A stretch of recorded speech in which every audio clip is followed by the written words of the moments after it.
Hola, mi nombre es Ania Mantilla, soy estudiante del quinto trimestre de Psicología en la Universidad Bicentenaria de Aragua y hoy les voy a hablar de las teorías del desarrollo humano. Eh, las teorías del desarrollo humano son todas aquellas interpretaciones o aproximaciones teóricas que intentan explicar el desarrollo o evolución de los humanos a través de factores biológicos, psicológicos, socioculturales y del ciclo de vida. Y estos tratan de explicar cómo se enfocan estos y cuál es la importancia que tienen en la vida de los individuos. Las teorías del desarrollo, como vemos en el esquema, tienen diferentes tipos de enfoque: enfoque psicodinámico, enfoque cognitivo, enfoque sociocultural, enfoque conductista, enfoque ecológico y enfoque sistémico. En esta exposición yo hablaré sobre el enfoque psicodinámico, el cual es el estudio del desarrollo de la personalidad. Y bajo esta premisa tenemos dos teorías que han dado grandes aportes a las teorías del desarrollo, como son la teoría del desarrollo psicosexual de Freud y la teoría del desarrollo psicosocial de Erickson. La teoría de Freud sobre el desarrollo psicosexual, a pesar de ser una teoría psicodinámica, él se enfoca mucho en la parte biológica del individuo. Y él nos habla de que el hombre nace con varios o distintos grupos distintos, los cuales son la autopreservación, que son la respiración, la ingestión de alimentos, entre otros, la satisfacción sexual, y no solo se entiende con esto a la actividad como tal, sino a todo lo que nos da, lo que es placentero para el ser humano, y la agresión. Él inclusive dice que los seres humanos son un poco egocentristas y egoístas porque a lo largo de su vida lo que tratan de satisfacer es siempre esas necesidades propias que generen placer. Él destaca el desarrollo de la personalidad en 5 etapas, pero que las más primordiales están en los primeros 5 años de vida. Como vemos en este cuadro, las etapas de la teoría del desarrollo psicosexual de Freud van de 0 a 1 año, que él la llamó etapa oral, y el centro de placer es la boca, aquí donde ocurre el destete. Él opinaba o dice o dijo que el placer siempre comienza por la boca. Y esto lo vemos en los niños cuando están en la lactancia o toman biberón o chupan y tienen como esa necesidad de morder. Él en su teoría, en la etapa oral, él dice que es importante que se satisfagan, que satisfaga esta etapa al niño, porque si no, de no ser así, existe un bloqueo y pueden ser que ciertos problemas queden fijados en el inconsciente. Luego tenemos la edad de 2 a 3 años, que es la etapa anal, y el centro de placer es el ano. Y el principal aspecto del desarrollo es el control de los esfínteres. Entonces él habla de aquí de ese centro de placer porque dice que se empieza a controlar el esfínter de la defecación y que esta actividad también va vinculada un poco con el placer sexual. Luego tenemos la etapa fálica de 4 a 5 años y el centro de placer son los genitales. Entonces aquí lo que más se identifica es cómo se une el niño con el progenitor del mismo sexo. Hay como mayor vinculación y en esta etapa los niños controlan el esfínter de orinar y, y pues se van desarrollando como las diferencias entre hombre y mujer y pues cuáles son el modo de vestir de esto, o sea, de los diferentes géneros. Eh, Aquí él habla de que siempre hay la mayor cosa que los niños se dan cuenta es de la diferencia que hay entre los genitales masculinos y femeninos. Luego tenemos la edad de 6 a 12 años con la etapa latencia. Y aquí no hay ninguna zona erógena específica y se adquieren los mecanismos cognitivos necesarios para superar el estrés. Esta es una zona o esta es una etapa donde el niño empieza la escolarización y por lo tanto pues se habla de que aquí viene como el reprender o el tratar de educar y canalizar. Entonces él habla que en esta etapa eh, la sexualidad está más camuflajeada que en las etapas anteriores. Y es un estado asociado al pudor al pudor y la vergüenza relacionada con la sexualidad. Luego tenemos la etapa de la edad de 13 hasta la adultez, y es la etapa genital.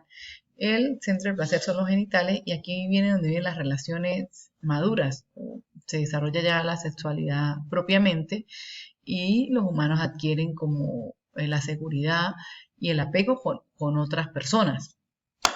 En la teoría de Erickson, él le hizo unas mejoras a la teoría de Freud, y la principal fue que él le cambió el nombre, y en vez de llamarla de psicosexual, la cambió a psicosocial, porque él opinó que la parte tiene mucho que ver con el desarrollo del hombre o de la integridad del ser humano como tal. Entonces él muestra mucha discrepancia en cuanto al papel central de la sexualidad y la terminación del desarrollo básico en las primeras etapas de vida. Inclusive su teoría la basó en 8 etapas, y añadió mayor rango de edades. Erickson afirma que si superamos con éxito todas las etapas, nos desarrollamos como personas mentalmente sanas.